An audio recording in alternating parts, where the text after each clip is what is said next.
We're the diving group from the Dutch Navy, and we're currently on our way to look at some pipelines on the bottom of the sea. We're looking for to see if any damage is done to the pipes. Damaging these infrastructures can cripple a society. So I think it's essential to prevent that.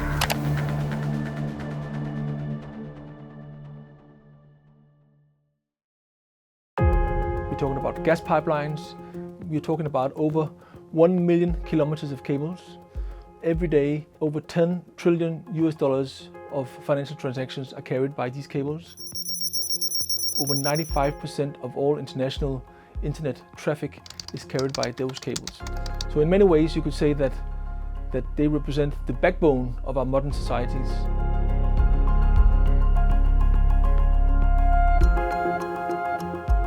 We have seen damage to a cable connecting Lithuania and Sweden, another connecting Germany and Finland, and most recently a number of cables linking Estonia and Finland.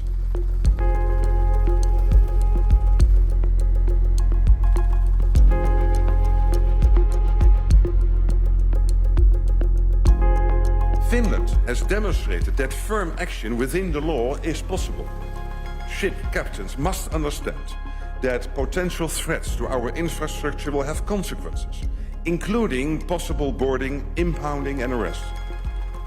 In terms of the recent incidents, there are investigations being undertaken, but more generally, we know of several adversaries, including the Russians, that have disruption of critical infrastructure as an integrated part of their hybrid toolbox, if you wish. A set of instruments with the purpose of destabilizing our societies.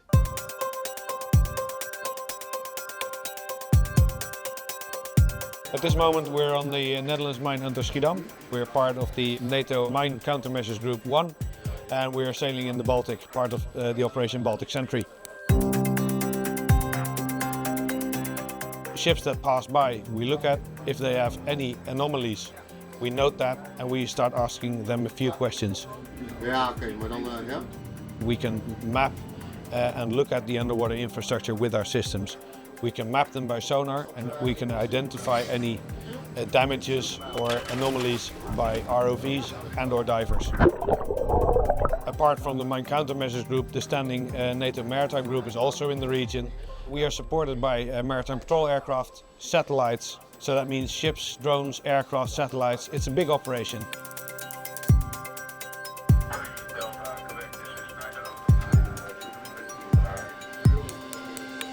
We've established a cell here at headquarters to coordinate efforts, and we have established a network amongst NATO and allies and the private sector to share information. We've also used this opportunity to introduce a number of new technologies to further enhance our situational awareness.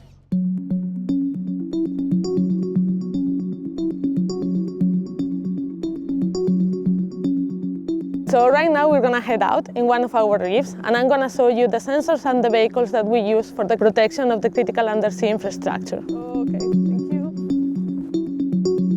We can have sensors that are carried by the autonomous underwater vehicles, so they are moving.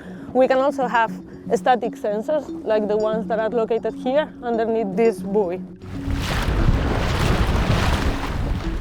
Critical undersea infrastructure protection operations are very complex. There are multiple sources of data that are collected at one time. The operators have to analyze that data and take decisions on what to do and how to do it.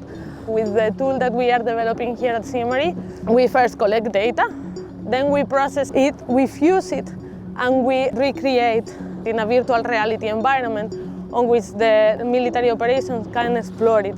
But it's very realistic.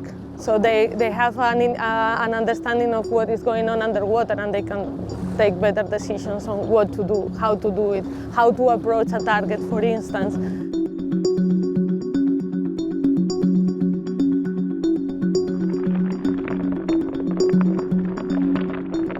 Let's Let's imagine that these coffee beans are vessels. There are more than 100,000 vessels that every day they sail all around the world. Keeping track of them all for a human operator is nearly impossible. Each of these vessels at the same time might be a threat to our undersea infrastructure. And thanks to our AI technology, we are able today to keep track of them all and also promptly alert the operators of possible erratic activities being performed at sea.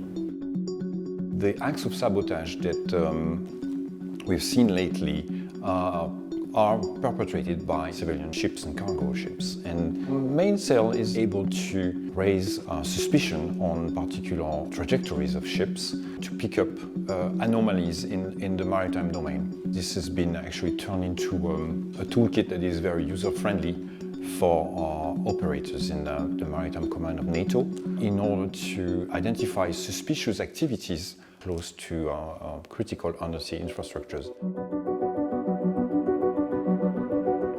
Critical infrastructure, as the name suggests, is absolutely critical for our societies. We need to stay ahead of the game. We need to invest ourselves. We are working with a multitude of different assets, from seabed to space. Keeping a technological edge is just paramount for our security in all domains. What has happened in the Baltic Sea represents a threat to their critical infrastructure, and therefore it's only natural that NATO responds timely and that NATO responds robustly.